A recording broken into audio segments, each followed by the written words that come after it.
J'espère que vous allez bien. Et oui, 1er juin est arrivé et voilà, je tourne encore. Alors, je me présente, je m'appelle Annie et je suis l'animatrice de ce podcast tricot. Je suis aussi sur le site de Ravelry. Vous pouvez me rejoindre, m'écrire, participer au groupe qui s'y trouve d'ailleurs de Tricot Jazette. Et mon pseudonyme sur Ravelry, c'est le pseudonyme Luçan. Alors, comme toujours, j'ai 3 petites sections, nouvelles infos, et puis voilà, on commence avec ce que j'ai sur les broches. Bon, pour celles qui suivent le podcast, c'est un sujet qui est récurrent depuis quelques podcasts déjà, et puis là, voilà, je vais essayer de... Les cheveux me dérangent. J'ai recyclé de la laine, en fait du coton, que j'avais acheté pour un projet il y a de cela 2 ans. J'ai fait d'ailleurs un petit billet de blog sur le site de Tricot Jazette pour juste donner une idée de comment je m'y étais pris et en fait je me suis référée à plein d'idées, plein de conseils, plein de vidéos, plein de choses, mais finalement je suis restée en mode simple. Après ce petit traitement beauté pour ma laine et mon projet de détricoter, qui m'allait pas très bien en fait, j'ai décidé de réutiliser ma laine pour faire le modèle Jiminy, qui est un modèle très populaire sur Ravelry, qui est gratuit, qui est disponible en français. Donc, j'ai procédé, j'ai commencé. La dernière fois, j'avais avancé et je sais pas si vous vous en souvenez, mais j'avais complètement gaffé au niveau des manches raglan. Et c'était très à l'image de ma semaine de travail qui avait été en dents de scie, qui n'avait pas été super simple et qui avait même affecté mon tricot. Mais c'est pas grave, on a replacé ça, ça va très bien cette semaine. Et puis voilà, j'ai placé mon tricot. J'ai passé les manches raglan. Et voilà où j'en suis rendue. Alors, pour vous donner une idée, ça va avoir l'air de ça. Là, il frise partout. J'espère qu'il ne frisera pas comme ça une fois qu'on va l'avoir sur le dos. En tout cas, on va voir. Le modèle original suggérait un mélange de coton et lin. Moi, c'est 100% coton mercerisé égyptien, donc très brillant. Un petit peu rugueux, là, quand on le tricote, là, le fil, il coupe là, quand on travaille avec. Là, je vais délicatement parce que c'est moins agréable, disons, que l'alpaca avec lequel j'ai travaillé cette semaine aussi. Petite nuance entre les deux.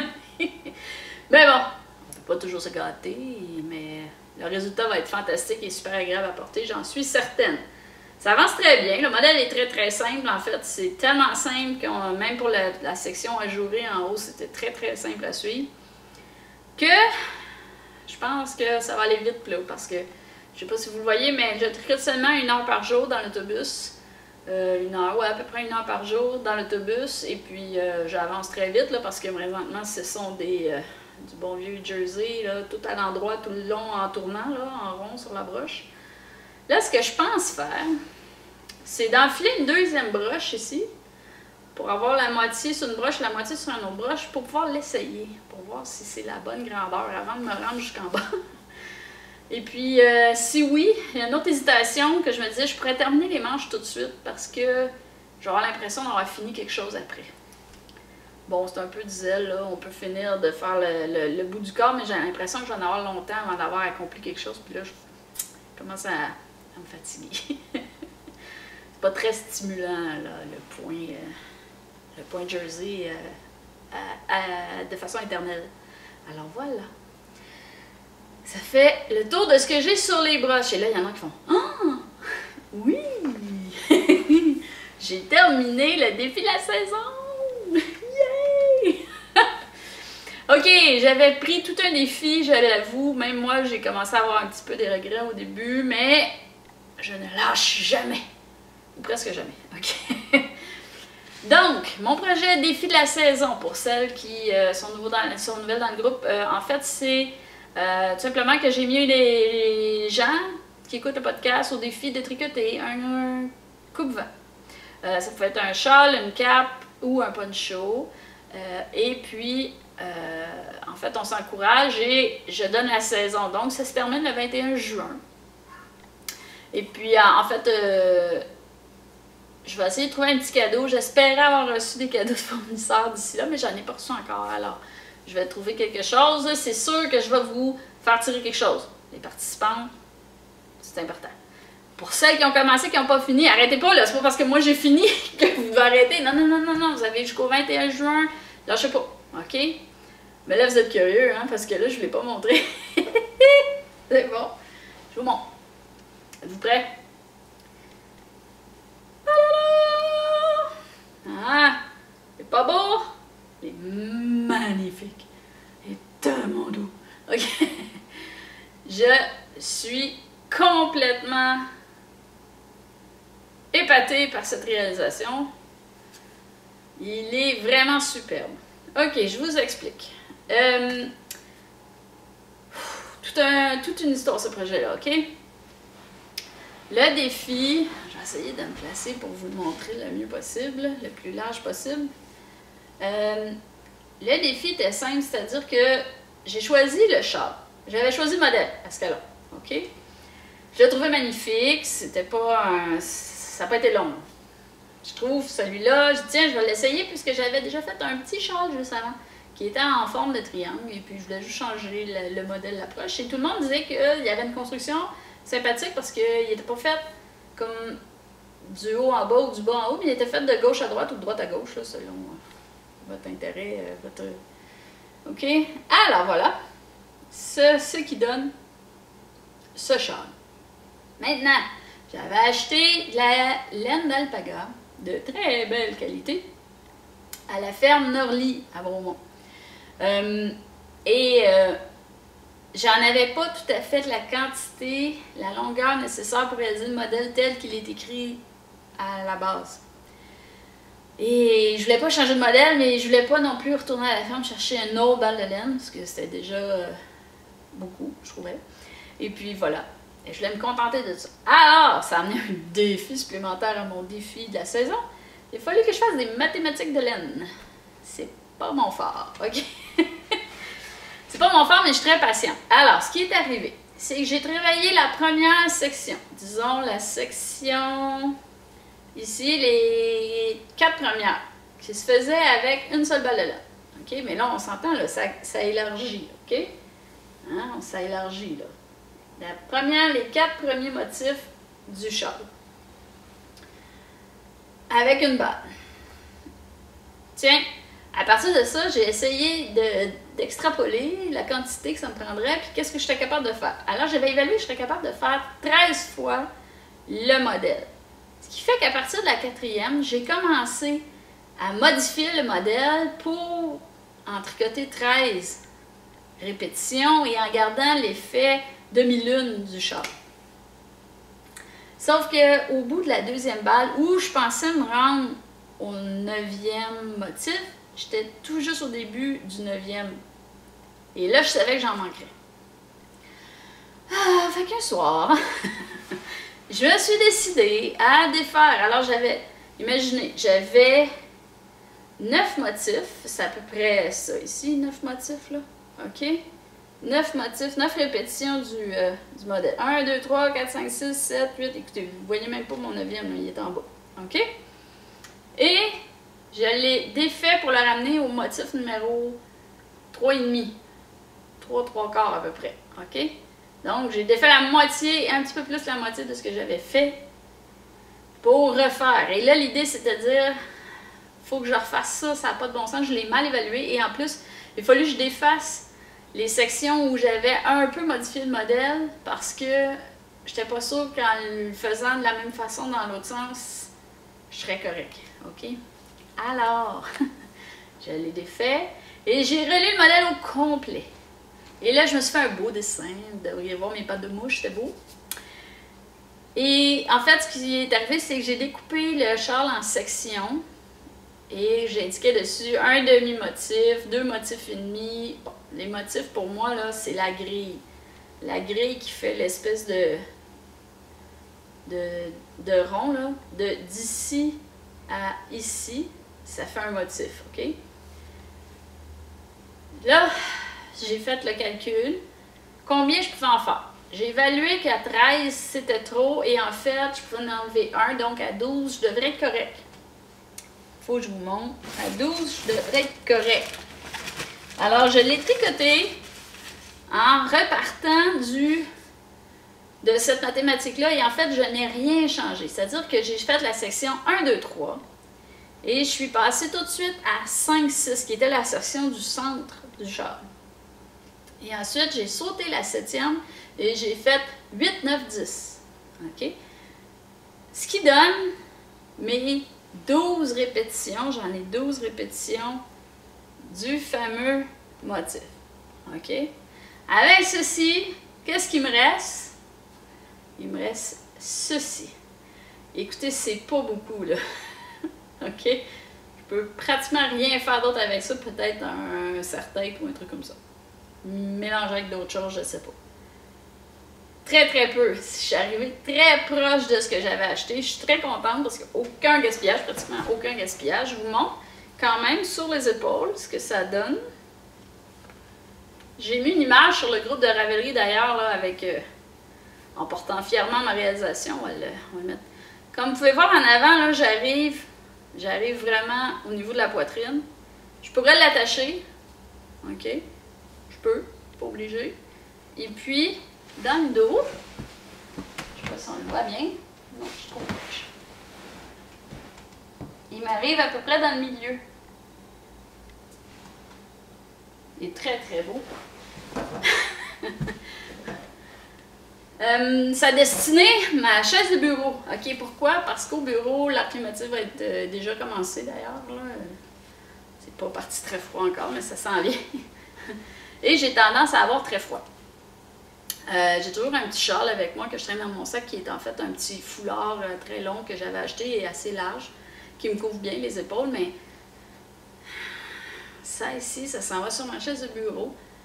Et ça va me suivre dans les meetings, dans les salles quand il fait froid. Et puis voilà. Et puis ça va être juste assez, pas trop long, ça traînera pas à terre dans la chaise. Et puis, OK. Je suis tellement contente. Puis il est neutre. En plus, c'est une belle couleur neutre là, qui va aller avec n'importe quoi que je vais porter. Voilà, ça fait le tour de mon escalon en laine d'alpaga de la ferme d'Orly. Voilà. Fini. OK, on passe dans les nouvelles. OK, cette semaine, petit rappel tout d'abord, le défi Tricot Mystère. C'est quoi Tricot Mystère? C'est simple, OK? Je vous propose un modèle de bas, toe-up, donc des orteils, OK, modèle de chaussettes, les orteils en remontant. OK? Mystère. Donc, vous n'avez pas d'idée de ce qu'a l'air le modèle. Et chaque semaine, je vais vous envoyer, faire parvenir à tous ceux qui auront acheté le modèle, 5 petits dollars. Et en fait, les 5 dollars que vous payez pour ça ne s'en vont nulle part ailleurs que pour financer le podcast que vous écoutez en ce moment. Donc, vous l'aimez, vous le financez, c'est super. Et puis voilà, en fait, je vais vous envoyer un modèle, la portion du modèle, un indice à chaque semaine pendant 4 semaines. Ok, j'ai découpé ça simple. La première semaine, les orteils, la deuxième semaine, le pied, la troisième semaine, le talon. Ça devrait être celui qui est le petit peu plus compliqué, ok? Et puis, je vous fais essayer quelque chose qui n'est pas super fréquent non plus. J'espère que ça va vous tenter de l'essayer. Et puis, mais ça remplace bien, donc si vous ne voulez pas, puis que vous avez un talon sûr, puis que vous préférez ça, aucun problème. Vous allez voir, c'est quand même relativement facile à modifier. Et puis, ensuite, le dernier, j'ai décidé de garder le pied et la bordure de la chaussette pour la 4e semaine. Hein? C'est simple, OK? Je vais mettre 2 discussions disponibles sur le groupe. Une qui concerne vos questions, vos commentaires, OK? Mais je vous demanderai de ne pas mettre de photos qui montrent votre progression parce que l'idée, c'est de garder le mystère pour celles qui ne l'ont pas fait, OK? Qui ne sont pas rendues au même endroit. Et puis, je vais ouvrir une autre discussion qui, elle, va être spoiler, donc qui va... vous allez pouvoir y mettre les images de vos résultats, de votre progression, c'est ouvert, mais... Soyez conscient que si vous allez voir cette discussion-là, vous allez voir des images du modèle. Donc, si vous ne vouliez pas puis garder le mystère, allez pas zioter de ce côté-là. OK? Et puis moi, bien sûr, je vous accompagne là-dedans. Si vous avez des questions, Si vous voulez des conseils, si vous voulez des liens pour vous aider, bon.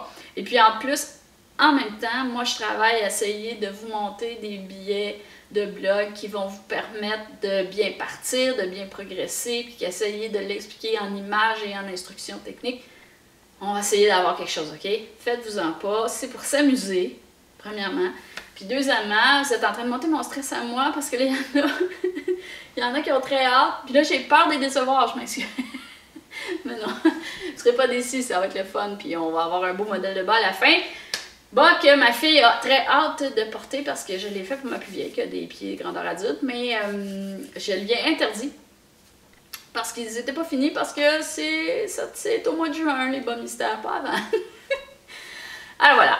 Ça fait le tour pour le défi mystère, tricot mystère.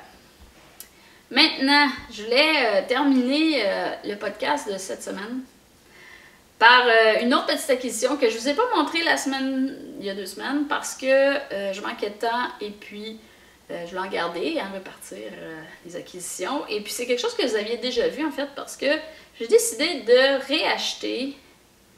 Hein, c'est beau, hein? C'est Riverside Studio. C'est de la laine Merino Cachemire Nylon, ok, que j'ai vu. Puis, comme je vous disais, moi, je cherche toujours des trucs à faire dans l'autobus. D'ailleurs, elle va probablement prendre la place de mon Gemini, qui lui va peut-être se faire plus ici, puis les bas plus dans l'autobus. Je sais pas encore. Ok. Et quand j'ai juste entrouvert le sac de bas, de laine, mon mari a fait c'est bien beau ce couleur-là. Peux-tu me faire des bas là-dedans? Et oui, ok, j'ai dit ok, d'accord, c'est pour toi, je te le garde. Mais là, vous pouvez peut-être m'aider. Je regarde pour trouver un beau modèle de bas pour mon mari parce que j'ai besoin des bas qui vont faire un homme, donc grandeur extra large, disons. Ça, c'est pas trop compliqué, on peut ajuster le nombre de mailles, c'est correct, ça va, je vais ajuster. Puis si la grille n'est pas trop compliquée, on peut l'ajuster. Bon, vous comprenez l'idée, là, j'espère pas trop tomber dans les mathématiques, disons. Mais en plus, c'est que, absolument, les hommes n'aiment pas beaucoup les motifs sur les bas, ils trouvent un peu... ils aiment mieux les trucs un peu plus unis. Alors, je regardais des modèles. Et j'essaie de voir quelque chose qui serait pas trop ennuyant, mais en même temps qui permettrait de conserver quelque chose qui va lui plaire, tu sais. Alors voilà. Alors je regarde. Si vous avez des idées, des suggestions, si vous avez essayé des modèles que vous avez aimés, qui sont pas trop motifs ou qui sont très unisexes, ça serait super. Vous communiquez avec moi, envoyez-moi ça sur le groupe, mettez des commentaires en dessous de la discussion du podcast. D'ailleurs, c'est notre 20e aujourd'hui! 20e podcast! Hey, je t'avais de mettre des bougies. Ok! Et voilà! Donc, revenons à nos moutons. Si vous avez des idées, je suis ouverte aux suggestions. Parce que bien sûr, mon mari, c'est comme le reste, il me dira pas si un modèle lui plaît plus qu'un autre. En fait, il dit... Ok? Alors voilà, je vous laisse me revenir avec vos idées. Sinon, j'en ai vu quelques-uns. Alors, je sais pas. On n'a pas décidé encore. Probablement, le prochain podcast devrait être sur mes broches, d'après moi. Je pense que ça devrait arriver. Et puis, c'est tout. Ça fait le tour pour aujourd'hui. Oh, 20 minutes, on en a beaucoup. Alors, là-dessus, donc... Je vous laisse, je vous encourage, passez par le site de Tricot Jazette, passez par le groupe de Ravelry Tricot Jazette, venez jaser avec nous. C'est encore le temps de se procurer le défi mystère, Tricot Mystère, qui commence le 9 juin, ok? Donc 4 semaines en juin, donc le début 9 juin, vous avez jusqu'au 9 juin pour embarquer, sinon vous pouvez vous joindre en tout temps, le modèle va rester disponible par la suite, mais il ne sera plus mystère, il va y avoir des photos. Et puis voilà, ça fait le tour. Je vous souhaite de passer une belle semaine. On se revoit. Oh, le défi mystère devrait commencer sur le prochain. Alors voilà, à la mi-juin. Bye tout le monde.